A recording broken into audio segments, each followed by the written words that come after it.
nous servons de canalisateurs. C'est-à-dire que d'un côté, nous écoutons ce que les forces de l'ordre ont mis en place et comment elles peuvent travailler, aussi bien au niveau police qu'au niveau justice. Et de l'autre côté, nous informons nos adhérents de la procédure à suivre, de comment aller informer par exemple le commissaire Corti de ce qui se passe sur nos chantiers, des pressions qu'on peut recevoir et de la façon dont on pourrait les gérer avec eux. C'est vraiment, on est là un élément intermédiaire. C'est nous qui avons sollicité la mise en place de ce type de procédure. C'est les pouvoirs publics qui ont décidé de répondre à notre demande. Et maintenant, donc, on informe nos adhérents, qui sont plus de 800 dans le département, de comment ils doivent réagir, de comment ils doivent faire et de comment doivent se comporter leurs salariés quand ils sont en face de cette situation-là.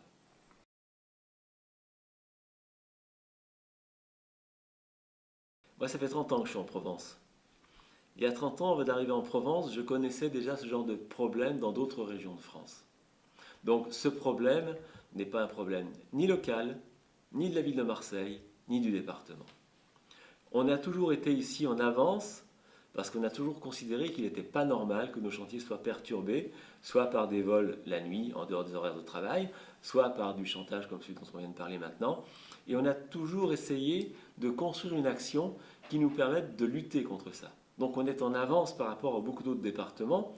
Et la procédure ras-le-vol dont j'ai commencé de vous parler tout à l'heure, elle a été mise en place dans plusieurs départements. Et l'autre jour, j'étais avec mes confrères de Bretagne, ils me parlaient de ras-le-vol. Et je leur expliquais que c'est chez nous qu'on l'avait créé. Donc non, ce problème difficile de pression sur notre vie d'entrepreneur et notre vie de chantier, il est dans tout notre pays, à différents stades, à différents moments, à différentes forme d'expression, mais c'est quelque chose qui existe et qui n'est pas uniquement marseillais.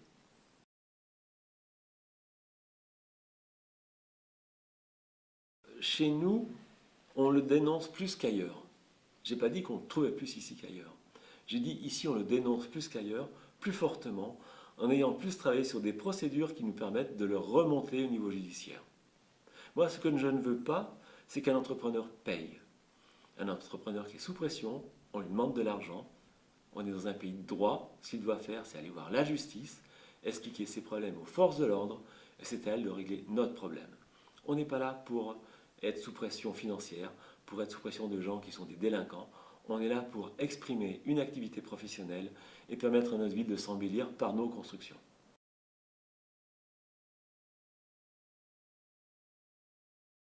Donc ce sont des gens qui ont, on va dire, une capacité de nuisance importante.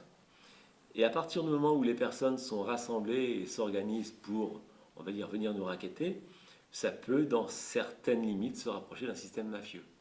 Oui, ça peut être très compliqué, ça peut être, on va dire, une organisation. Pas forcément mafieuse, mais une organisation. Quand un gars est tout seul dans son coin, on peut dire que oui, je ne sais pas ce qu'il lui a pris, mais il a fait quelque chose. À partir du moment où vous avez 3, 4 personnes, 5 personnes, plus de personnes que cela qui viennent et qui perturbent votre fonctionnement, c'est un système organisé.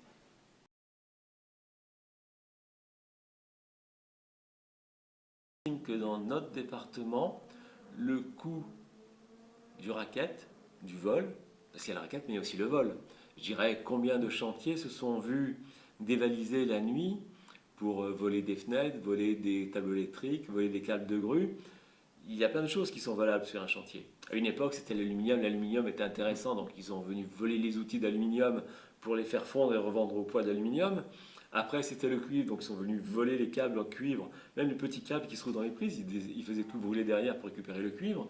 Donc il y a plein de formes différentes qui s'expriment dans le vocable de vol de chantier ou de pression sur les chantiers.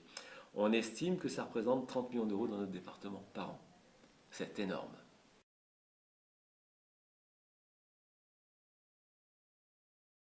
Quand vous êtes sous pression de personnes qui sont soumises à du racket, ça laisse des traces. Déjà, les gens ont peur. Donc imaginez-vous travailler, on va dire, dans un bâtiment qui commence avec des sous-sols. Donc vous êtes en dessous de tout le monde physiquement. Vous êtes 2, 3, 4 mètres en dessous. Donc vous êtes une vraie cible. Vous êtes quelqu'un qui peut vraiment être observé. Et on a vu des chantiers sur lesquels les gens n'exprimaient pas grand-chose par rapport au pouvoir public et ne disaient pas leur mal-être de cet environnement. des gens qui ne venaient plus sur le chantier, qui étaient en maladie, des directeurs de travaux, des conducteurs de travaux qui ont démissionné de leurs entreprises parce qu'ils ne supportaient plus la pression. Et au niveau familial, on leur disait, mais tu ne vas pas là-bas pour aller faire ça comme ça. Et donc ils démissionnaient et quittaient leur structure. Donc oui, ça laisse des traces. Et forcément, quelqu'un qui en est arrivé au stade de la démission, ou à un stade similaire, il est perturbé. Et il faut du temps pour le récupérer, pour arriver à le remettre correctement sur un chantier, à lui permettre de travailler.